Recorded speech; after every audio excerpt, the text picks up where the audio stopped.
नमस्कार दोस्तों, राधे राधे, जय माता की। तो आज के वीडियो में हम सुनेंगे बृहस्पतिवार व्रत की कथा। तो कथा शुरू करने से पहले आपसे रिक्वेस्ट है कि यदि आपने मेरे चैनल को सब्सक्राइब नहीं किया है तो चैनल को सब्सक्राइब कर लें, और यदि कथा अच्छी लगती है तो वीडियो को लाइक कर दें और आगे शेयर भी कर दें। तो चलिए अब शुरू करते हैं बृहस्पतिवार व्रत की कथा। तो प्राचीन समय की बात है कि भारत में एक राजा राज्य करता था। वह बड़ा प्रतापी तथा दानी था। वह नित्य प्रति मंदिर में भगवत दर्शन करने जाया करता था। वह ब्राह्मण और गुरु की सेवा किया करता था। उसके द्वार से कोई भी याचक निराश होकर नहीं लौटता था। वह प्रत्येक गुरुवार को व्रत रखता एवं पूजन करता था। हर दिन गरीबों की सहायता करता था। परंतु यह सब बातें उसकी रानी को अच्छी नहीं लगती थी। वह न व्रत करती और न किसी भी देवता का पूजन करती और किसी को भी एक पैसा दान में नहीं देती थी, और राजा से भी ऐसा करने को मना किया करती थी। एक समय की बात है कि राजा शिकार खेलने वन को चले गए। घर पर रानी और दासी थी। उस समय गुरु बृहस्पति साधु का रूप धारण कर राजा के दरवाजे पर भिक्षा मांगने आए। साधु ने रानी से भिक्षा मांगी तो वह कहने लगी, हे साधु महाराज, मैं तो इस दान पुण्य से तंग आ गई हूँ। इस कार्य के लिए तो मेरे पति देवी बहुत है। अब आप ऐसी कृपा करें कि सारा धन नष्ट हो जाए तथा मैं आराम से रह सकूं। साधु रूपी बृहस्पति देव ने कहा, हे देवी, तुम बड़ी विचित्र हो। संतान और धन से कोई दुखी नहीं होता, इसको सभी चाहते हैं। पापी भी पुत्र और धन की इच्छा करता है। अगर तुम्हारे पास धन अधिक है तो भूखे मनुष्यों को भोजन कराओ, प्याऊ लगवाओ, ब्राह्मणों को दान दो, धर्मशालाएं बनवाओ, कुआ बावड़ी, तालाब आदि, बगीचों आदि का निर्माण कराओ तथा निर्धनों की कुंवारी कन्याओं का विवाह कराओ। साथ ही यज्ञ आदि करो। इस प्रकार के कर्मों से आपके कुल का और आपका नाम परलोक में सार्थक होगा एवं स्वर्ग की प्राप्ति भी होगी। परंतु रानी साधु की इन बातों से खुश नहीं हुई। उसने कहा, हे साधु महाराज, मुझे ऐसे धन की आवश्यकता नहीं जिसको मैं अन्य लोगों को दान दूं तथा जिसको रखने और संभालने में ही मेरा सारा समय नष्ट हो जाए। साधु ने कहा, हे देवी, यदि आपकी ऐसी इच्छा है तो जैसा मैं तुम्हें बताता हूँ तुम वैसा ही करना।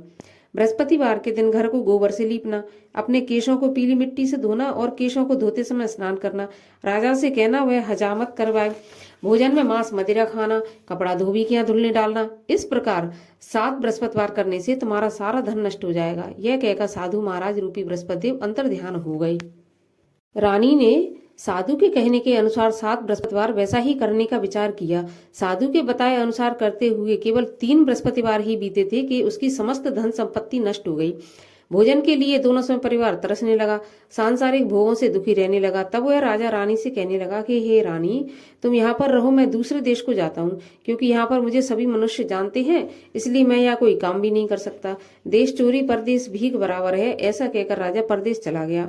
वहां जंगल से लकड़ी काटकर लाता और शहर में बेचता। इस तरह जीवन व्यतीत करने लगा। इधर राजा के बिना रानी और दासियां दुखी रहने लगी। किसी दिन भोजन मिलता और किसी दिन जल पीकर ही रह जाती। एक समय रानी और दासियों को 7 दिन बिना भोजन के व्यतीत हो गए तो रानी ने अपनी दासी से कहा कि हे दासी, यहाँ पास ही के नगर में मेरी बहन रहती है, वह बड़ी धनवान है। तू उसके पास जा और वहां से 5 सेर बेजर मांग कर लिया, जिससे कुछ समय के लिए गुजर हो जाएगी। दासी रानी की बहन के पास गई। रानी की बहन उस समय पूजा कर रही थी। बृहस्पतिवार का दिन था। दासी ने रानी की बहन से कहा, हे रानी, मुझे आपकी बहन ने भेजा है, मुझे 5 सेर बेजर दे दो। दासी ने यह बात अनेक बार कही, परंतु रानी की बहन ने कोई उत्तर नहीं दिया, क्योंकि वह उस समय बृहस्पति भगवान की कथा सुन रही थी। जब दासी को रानी की बहन से कोई उत्तर नहीं मिला तो बहुत दुखी हुई और क्रोध भी आया। वह लौटकर रानी से बोली, हे रानी, आपकी बहन बहुत ही धनी स्त्री है। वह छोटे लोगों से बात भी नहीं करती। मैंने उससे कहा तो उसने कोई उत्तर नहीं दिया। मैं वापस चली आई। रानी बोली, हे दासी, इसमें उसका कोई दोष नहीं है। जब बुरे दिन आते हैं ना, तब कोई सहारा नहीं देता। अच्छे बुरे का पता तो विपत्ति में ही लगता है। ठीक है, जो ईश्वर की इच्छा होगी वही होगा। यह सब हमारे भाग्य का दोष है। उधर रानी की बहन ने सोचा कि मेरी बहन की दासी आई थी, परंतु मैं उससे नहीं बोली, इससे वह बहुत दुखी हुई होगी। कथा सुन और विष्णु भगवान का पूजन समाप्त कर वह अपनी बहन के घर आई और कहने लगी, हे बहन, मैं बृहस्पतिवार का व्रत कर रही थी। तुम्हारी दासी गई, परंतु जब तक कथा होती है ना, तब तक ना उठते हैं और ना बोलते हैं, इसलिए मैं नहीं बोली। कहो दासी, क्यों गई थी? रानी बोली, बहन, हमारे घर अनाज नहीं था। वैसे तुमसे तो कोई बात छुपी नहीं है, इस कारण मैंने दासी को तुम्हारे पास 5 सेर बेजल लेने के लिए भेज दिया था। रानी की बहन बोली, बहन देखो, बृहस्पति भगवान सबकी मनोकामना पूरी करते हैं, शायद देखो तुम्हारे घर में अनाज रखा हो। यह सुनकर दासी घर के अंदर गई तो उसे वहां एक घड़ा बेजर का भरा मिल गया। उसे बड़ी हैरानी हुई। उसने एक एक बर्तन देख लिया था। उसने बाहर आकर रानी को बताया। दासी अपनी रानी से कहने लगी, हे रानी, देखो वैसे जब हमको अन्न नहीं मिलता ना तो हम रोज ही व्रत करते हैं। अगर इनसे व्रत की विधि और कथा पूछ ली जाए तो उसे हम भी किया करेंगे। दासी के कहने पर रानी ने अपनी बहन से बृहस्पतिवार व्रत के बारे में पूछा। उसकी बहन ने बताया, बृहस्पतिवार के व्रत में चने की दाल और मुनक्का से विष्णु भगवान का केले की जड़ में पूजन करें तथा दीपक जलावें, पीला भोजन करें तथा कथा सुने। इस प्रकार करने से गुरु भगवान प्रसन्न होते हैं, अन्न पुत्र धन देते हैं और मनोकामना पूरी करते हैं। व्रत और पूजन की विधि बताकर रानी की बहन अपने घर लौट आई। रानी और दासी ने दोनों ने निश्चय किया कि बृहस्पति भगवान का पूजन जरूर करेंगे। 7 रोज बाद जब बृहस्पतिवार आया तो उन्होंने व्रत रखा। घुड़साल में जाकर चना और गुड़ बीन लाई तथा उसकी दाल से केले की जड़ तथा विष्णु भगवान का पूजन किया। अब पीला भोजन कहाँ से आए? दोनों बड़ी दुखी हुई, परंतु उन्होंने व्रत किया था, इस कारण भगवान बृहस्पति देव प्रसन्न थे। एक साधारण व्यक्ति के रूप में वे 2 थालों में सुंदर पीला भोजन लेकर आए और दासी को देकर बोले, हे दासी, यह भोजन तुम्हारे और रानी के लिए है, तुम दोनों करना। दासी भोजन पाकर बड़ी प्रसन्न हुई और रानी से बोली, रानी जी भोजन कर लो। रानी को भोजन आने के बारे में कुछ पता नहीं था, इसलिए वह दासी से बोली, जा तू ही भोजन कर, क्योंकि तू हमारी व्यर्थ में हंसी उड़ाती है। दासी बोली, नहीं, एक व्यक्ति भोजन दे गया है। रानी कहने लगी, वह भोजन तेरे लिए ही दे गया होगा तो तू ही भोजन कर। दासी ने कहा, नहीं, वह हम दोनों के लिए 2 थालों में भोजन दे गया है, इसलिए मैं और आप दोनों ही साथ साथ भोजन करेंगी। दोनों ने गुरु भगवान को नमस्कार कर भोजन प्रारंभ किया। उसके बाद से वे प्रत्येक बृहस्पतिवार को गुरु भगवान का व्रत और पूजन करने लगी। बृहस्पति भगवान की कृपा से उनके पास बहुत सारा धन हो गया, परंतु रानी फिर पहले की तरह से आलस करने लगी। तब दासी बोली, देखो रानी, तुम पहले भी इस प्रकार आलस करती थी, तुम्हें धन के रखने में कष्ट होता था, इस कारण से भी धन नष्ट हो गया। अब गुरु भगवान की कृपा से धन मिला है ना, तो तुम्हें फिर आलस आने लगा। बड़ी मुसीबतों के बाद हमने यह धन पाया है, इसलिए हमें दान पुण्य करना चाहिए तथा भूखे मनुष्यों को भोजन कराओ, प्याऊ लगवाओ, ब्राह्मणों को दान दो, कुआं तालाब बावड़ी आदि का निर्माण कराओ, मंदिर पाठशाला बनवाकर दान दो, कुंवारी कन्या का विवाह करवाओ, धन को शुभ कार्यों में लगाओ, जिससे तुम्हारे कुल का यश बढ़े तथा स्वर्ग प्राप्त हो और पितृ भी प्रसन्न हो। दासी की बात मानकर रानी ने ऐसा ही करने का विचार किया। उसका काफी यश फैलने लगा। एक दिन रानी और दासी आपस में विचार करने लगी कि न जाने राजा किस दशा में होंगे, उनकी कोई खोज खबर नहीं है। गुरु भगवान से उन्होंने प्रार्थना की और भगवान ने रात्रि में राजा को स्वप्न में कहा, हे राजा, उठ, तेरी रानी तुझको याद करती है, अब अपने देश को लौट जा। राजा प्रातःकाल उठा। वह विचार करने लगा कि स्त्री जाति तो खाने और पहनने की ही साथ ही होती है, पर भगवान की आज्ञा मानकर वह अपने नगर को चल दिया। जब राजा परदेश गया था तो परदेश में बहुत दुखी रहने लगा। प्रतिदिन जंगल से लकड़ी बीन कर लाता और उसे शहर में बेचकर अपने दुखी जीवन को बड़ी कठिनता से व्यतीत करता था। एक दिन राजा दुखी हो अपनी पुरानी बातों को याद करके रोने लगा। उस जंगल में बृहस्पति देव एक साधु का रूप धारण कर आए और राजा के पास आकर बोले, हे लकड़हारे, तुम इस सुनसान जंगल में किस चिंता में बैठे हो, मुझे बताओ। या सुन। राजा के नेत्रों में जल भराया और साधु की वंदना कर बोला, हे प्रभु, आप सब कुछ जानने वाले हैं। इतना कहकर राजा ने साधु को अपनी संपूर्ण कहानी सुना दी। महात्मा तो दयालु होते हैं। वे बोले, हे राजा, तुम्हारी पत्नी ने बृहस्पति देव के प्रति अपराध किया था, जिसके कारण तुम्हारी यह दशा हुई। अब तुम चिंता मत करो, भगवान तुम्हें पहले से भी अधिक धन देंगे। देखो, तुम्हारी पत्नी ने बृहस्पतिवार का व्रत प्रारंभ कर दिया है। अब तुम भी बृहस्पतिवार का व्रत करके चने की दाल व गुड़ जल के लोटे में डालकर केले का पूजन करो, फिर कथा कहो या सुनो, भगवान तुम्हारी सब कामनाओं को पूरा करेंगे। साधु को प्रसन्न देखकर राजा बोला, हे प्रभु, मुझे लकड़ी बेचकर इतना पैसा नहीं बचता जिससे भोजन करने के उपरांत मैं कुछ बचा सकूं। मैंने रात्रि में अपनी रानी को व्याकुल देखा है। मेरे पास कोई साधन नहीं जिससे मैं उसका समाचार जान सकूं। फिर मैं बृहस्पति देव की क्या कहानी कहूं, यह भी मुझको मालूम नहीं है। साधु ने कहा, हे राजा, तुम किसी बात की चिंता मत करो। बृहस्पतिवार के दिन तुम रोजाना की तरह लकड़ियां लेकर शहर में जाओ। तुम्हें रोज से दुगना धन प्राप्त होगा, जिससे तुम भली भांति भोजन कर लोगे तथा बृहस्पति देव की पूजा का सामान भी आ जाएगा। और बृहस्पतिवार की कहानी इस प्रकार से है, मैं तुम्हें सुनाता हूँ। प्राचीन काल में बहुत ही निर्धन ब्राह्मण रहता था। उसकी कोई संतान नहीं थी। वह नित्य पूजा पाठ करता, परंतु उसकी स्त्री बहुत मलिनता के साथ रहती थी। वह न स्नान करती और न किसी देवता का पूजन करती। प्रातःकाल उठते ही सबसे पहले खाना खाती, उसके बाद में कोई दूसरा काम करती। ब्राह्मण देवता बहुत दुखी रहते थे। पत्नी को बहुत समझाते, किंतु उसका कोई परिणाम न निकलता। भगवान की कृपा से ब्राह्मण की स्त्री के कन्या उत्पन्न हुई। वह कन्या अपने पिता के घर में बड़ी होने लगी। वह बालिका प्रातः स्नान करके भगवान विष्णु का जप करती, बृहस्पतिवार का व्रत भी करने लगी। पूजा पाठ समाप्त कर जब स्कूल जाती तो अपनी मुट्ठी में जौ भर के ले जाती और पाठशाला के मार्ग में डालती जाती। वही जौ स्वर्ण के हो जाते तो लौटते समय उनको बीन कर घर ले आती। एक दिन वह बालिका सूप में उन सोने के जौ को फटक कर साफ कर रही थी, तभी उसकी माँ ने देख लिया और कहा, हे बेटी, सोने के जौ को साफ करने के लिए सोने का सूप होना चाहिए। दूसरे दिन बृहस्पतिवार था। इस कन्या ने व्रत रखा और बृहस्पति भगवान से प्रार्थना करके कहा कि हे प्रभु, यदि मैंने सच्चे मन से आपकी पूजा की हो तो मुझे सोने का सूप दे दो। बृहस्पति भगवान ने उसकी प्रार्थना स्वीकार कर ली। रोजाना की तरह वह कन्या जौ फैलाती हुई स्कूल चली गई। स्कूल से लौटकर जब वह जौ बीन रही थी तो बृहस्पति देव की कृपा से उसे सोने का सूप मिला। उसे वह घर ले आई और उसमें जौ साफ करने लगी, परंतु उसकी माँ का वही ढंग रहा। एक दिन की बात है कि वह कन्या सोने के सूप में जौ साफ कर रही थी। उस समय उस नगर का राजकुमार वहां से होकर निकला और इस कन्या के रूप और काम को देखकर मोहित हो गया। राजमहल आकर वह भोजन तथा जल त्याग कर उदास होकर लेट गया। राजा को जब राजकुमार द्वारा अन्न जल त्यागने का समाचार ज्ञात हुआ तो अपने मंत्रियों के साथ वह अपने पुत्र के पास गए और बोले, हे बेटा, तुम्हें किस बात का कष्ट है? किसी ने अपमान किया है अथवा कोई और कारण हो तो मुझे बताओ, मैं वही करूंगा जिससे तुम्हें प्रसन्नता हो। राजकुमार ने अपने पिता की बातें सुनी तो वह बोला, मुझे आपकी कृपा से किसी बात का दुख नहीं है। किसी ने मेरा अपमान नहीं किया, परंतु मैं उस लड़की के साथ विवाह करना चाहता हूँ जो सोने के सूप में जौ साफ कर रही थी। यह सुनकर राजा आश्चर्य में पड़ गया और बोला, हे बेटा, इस तरह की कन्या का पता तुम ही लगाओ, मैं उसके साथ तुम्हारा विवाह अवश्य ही करवा दूंगा। राजकुमार ने राजा को उस लड़की के घर का पता बतलाया। मंत्री उस लड़की के घर गया और राजा का आदेश ब्राह्मण को सुनाया। कुछ ही दिन बाद ब्राह्मण की कन्या का विवाह राजकुमार के साथ संपन्न हो गया।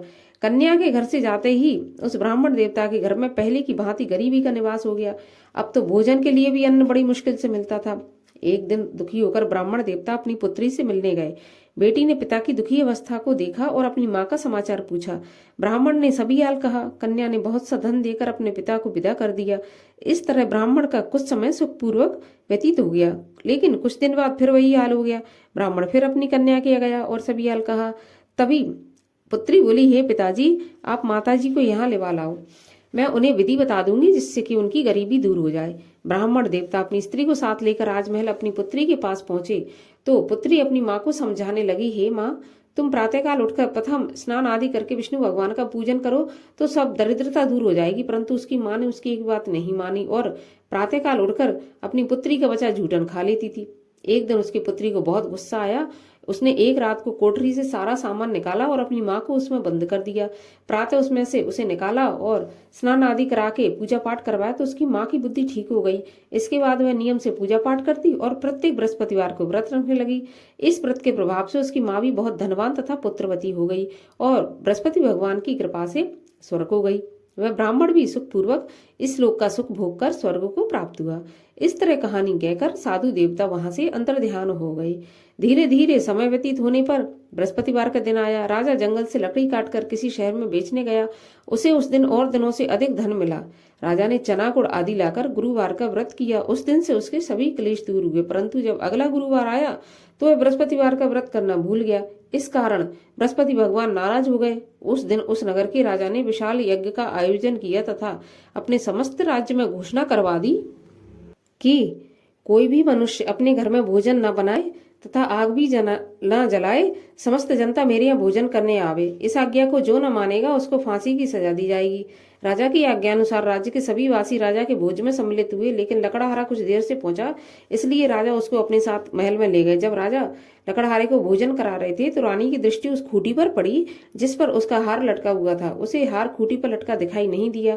रानी को निश्चय हो गया कि मेरा हार इस लकड़हारे ने चुरा लिया है। उसी समय सैनिक बुलवाकर उसको जेल खाने में डलवा दिया। जब लकड़हारा जेल खाने में गया तो बहुत दुखी होकर विचार करने लगा कि ना जाने कौन से पूर्व जन्म के कर्म से मुझे यह दुख प्राप्त हुआ है, और उसी साधु को याद करने लगा जो कि जंगल में मिला था। तत्काल बृहस्पति देव राजा के सामने प्रकट हो गए और उसकी दशा को देखकर कहने लगे, अरे मूर्ख, तूने बृहस्पति देवता की कथा नहीं की, इसी कारण तुझे दुख प्राप्त हुआ है। अब चिंता मत कर, बृहस्पतिवार के दिन जेल खाने के दरवाजे पर 4 पैसे पड़े मिलेंगे, उनसे तू बृहस्पति देव की पूजा करना, तेरे सभी कष्ट दूर हो जाएंगे। अगले बृहस्पतिवार उसे जेल के द्वार पर 4 पैसे मिले। राजा ने पूजा का सामान मंगवाकर कथा कही और प्रसाद बांटा। उसी रात्रि को बृहस्पति देव ने उस नगर के राजा को स्वप्न में कहा कि हे राजा, तूने जिस आदमी को जेल खाने में बंद कर दिया है वह निर्दोष है, वह राजा है, उसे छोड़ देना। रानी का हार उसी खूंटी पर लटका हुआ है। अगर तू ऐसा नहीं करेगा तो मैं तेरे राज्य को नष्ट कर दूंगा। प्रातःकाल राजा उठा और खूंटी पर हार देखकर लकड़हारे को बुलाकर क्षमा मांगी तथा राजा के योग्य सुंदर वस्त्र आभूषण भेंट कर उसे विदा किया। गुरुदेव की आज्ञा अनुसार राजा अपने नगर को चल दिया। राजा जब नगर के निकट पहुंचा तो उसे बड़ा आश्चर्य हुआ। नगर में पहले से अधिक बाग, तालाब, कुएं तथा बहुत सी धर्मशाला, मंदिर आदि बन गए थे। राजा ने पूछा कि यह किसका बाग और धर्मशाला है। तब नगर के सब लोग कहने लगे कि यह सब रानी और दासी द्वारा बनवाए गए हैं। राजा को आश्चर्य हुआ और गुस्सा भी आया। जब रानी ने यह खबर सुनी कि राजा आ रहे हैं तो उसने अपनी दासी से कहा कि हे दासी, देख राजा हमको कितनी बुरी हालत में छोड़ गए थे। हमारी ऐसी हालत देखकर वे लौट न जाए, इसलिए तू जा दरवाजे पर खड़ी हो जा। रानी की आज्ञा अनुसार दासी दरवाजे पर खड़ी हो गई। राजा जब आए तो उन्हें अपने साथ महल में लिवा लाई। तब राजा ने क्रोध करके अपनी तलवार निकाली और पूछने लगा कि बताओ यह धन तुम्हें कैसे प्राप्त हुआ है। तब रानी ने बताया, हमें यह सब धन बृहस्पति देव के व्रत के प्रभाव से प्राप्त हुआ है। राजा ने निश्चय किया कि 7 रोज बाद तो सभी बृहस्पति देव का पूजन करते हैं, परंतु मैं रोजाना दिन में 3 बार कहानी कहा करूंगा तथा रोज व्रत किया करूंगा। अब हर समय राजा के दुपट्टे में चने की दाल तथा गुड़ बंधा रहता और दिन में 3 बार कथा कहता। एक दिन राजा ने विचार किया कि चलो अपनी बहन के यहाँ हो आऊं। इस तरह निश्चय कर राजा घोड़े पर सवार हो अपनी बहन के यहाँ चल दिया। मार्ग में उसने देखा कि कुछ आदमी एक मुर्दे को लिए जा रहे हैं। उन्हें रोककर राजा कहने लगा, अरे भाइयों, मेरी बृहस्पति देव की कथा सुन लो। वे बोले, लो, हमारा तो आदमी मर गया, इसको अपनी कथा की पड़ी है। परंतु कुछ आदमी बोले, अच्छा कहो भैया, हम तुम्हारी कथा सुनेंगे। राजा ने दाल निकाली और कथा कहनी शुरू कर दी।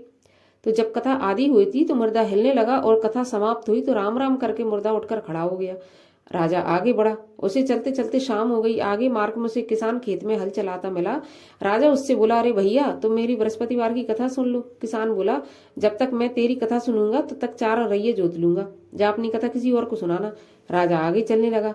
राजा के हटते ही बैल पछाड़ खाकर गिर गए और किसान के पेट में बहुत जोर का दर्द उठने लगा। उसी समय किसान की पत्नी रोटी लेकर आई। उसने जब यह देखा तो अपने पुत्र से सवाल पूछा और बेटे ने सभी हाल कह दिया। बुढ़िया दौड़ी दौड़ी उस घुड़सवार के पास गई और उससे बोली, मैं तेरी कथा सुनूंगी, तू अपनी कथा मेरे खेत पे चलकर ही कहना। राजा ने लौटकर बुढ़िया के खेत पे जाकर कथा कही, जिसके सुनते ही बैल उठकर खड़े हो गए तथा किसान के पेट का दर्द भी बंद हो गया। राजा अपनी बहन के घर पहुंच गया। बहन ने भाई की खूब मेहमानी की। दूसरे दिन राजा जगा तो वह देखने लगा कि सब लोग भोजन कर रहे हैं। राजा ने अपनी बहन से पूछा कि ऐसा कोई मनुष्य है जिसने भोजन नहीं किया हो, जो मेरी बृहस्पतिवार की कथा सुन ले। तो बहन बोली, भैया, यह देश ऐसा ही है, यहाँ पहले लोग भोजन करते हैं, बाद में अन्य काम करते हैं। अगर कोई पड़ोस में हो तो मैं देखाती हूँ। ऐसा कहकर बहन देखने चली गई, परंतु उसे कोई ऐसा व्यक्ति नहीं मिला जिसने भोजन नहीं किया हो। अतः वह एक कुमार के घर गई जिसका लड़का बीमार था। उसे मालूम हुआ कि उसके यहाँ 3 रोज से किसी ने भोजन नहीं किया है। रानी ने अपने भाई की कथा सुनने के लिए कुमार से कहा। वह तैयार हो गया। राजा ने जाकर बृहस्पतिवार की कथा कही, जिसको सुनकर उसका लड़का ठीक हो गया। अब तो राजा की प्रशंसा होने लगी। एक दिन राजा ने अपनी बहन से कहा कि हे बहन, हम अपने घर को जाएंगे, तुम भी तैयार हो जाओ। राजा की बहन ने अपनी सास से कहा। सास ने कहा, हाँ चली जा, परंतु अपने लड़कों को मत ले जाना, क्योंकि तेरे भाई की तो कोई औलाद नहीं है। बहन ने अपने भैया से कहा कि हे भैया, मैं तो चलूंगी पर कोई बालक नहीं जाएगा। राजा ने कहा, जब कोई बालक नहीं चलेगा तो तुम क्या करोगी। बड़े दुखी मन से राजा अपने नगर को लौट आया। राजा ने अपनी रानी से कहा, हम निर्वंशी राजा हैं, हमारा मुंह देखने का धर्म नहीं है। वह भोजन बिना किए अपनी शैया पर लेट गया। रानी बोली, हे प्रभु, बृहस्पति देव ने हमें सब कुछ दिया है, वे हमें संतान अवश्य देंगे। उसी रात को बृहस्पति देव ने राजा से स्वप्न कहा कि हे राजा, सभी सोच त्याग दे, तेरी रानी गर्भवती है। राजा को यह सुनकर बड़ी खुशी हुई। 9वें महीने में रानी के गर्भ से एक सुंदर पुत्र पैदा हुआ। तब राजा बोला, हे रानी, स्त्री बिना भोजन के रह सकती है, बिना कहे नहीं रह सकती। जब मेरी बहन आए ना तो तुम उससे कुछ कहना मत। रानी ने सुनकर हाँ कर दी। जब राजा की बहन ने यह शुभ समाचार सुना तो वह बहुत खुश हुई तथा बधाई लेकर अपने भाई के यहाँ आई। तभी रानी ने कहा, घोड़ा चढ़कर तो नहीं आई, गधा चढ़ी आई। राजा की बहन बोली, भाभी, मैं इस प्रकार ना कहती तो तुम्हें औलाद कैसे मिलती। बृहस्पति देव ऐसे ही है, जैसी जिसके मन में कामना है सभी को पूर्ण करते हैं। जो सद्भावना पूर्वक बृहस्पतिवार का व्रत करता है एवं कथा पढ़ता है अथवा सुनता है वह दूसरों को सुनाता है, बृहस्पति देव उसकी सभी मनोकामना पूरी करते हैं। बृहस्पति देव उनकी सदैव रक्षा करते हैं जो संसार में सद्भावना से गुरुदेव का पूजन, व्रत एवं पूजन एवं व्रत सच्चे हृदय से करते हैं उनकी सभी मनोकामनाएं पूर्ण होती हैं। जैसी सच्ची भावना से रानी और राजा ने बृहस्पति देव की कथा का गुणगान किया तो उनकी सभी इच्छाएं बृहस्पति देव ने पूर्ण की थी। इसलिए सबको कथा सुनने के बाद प्रसाद लेकर जाना चाहिए। हृदय से उनका मनन करते हुए जयकारा बोलना चाहिए। बोलो बृहस्पति देव की जय। बोलो विष्णु भगवान की जय।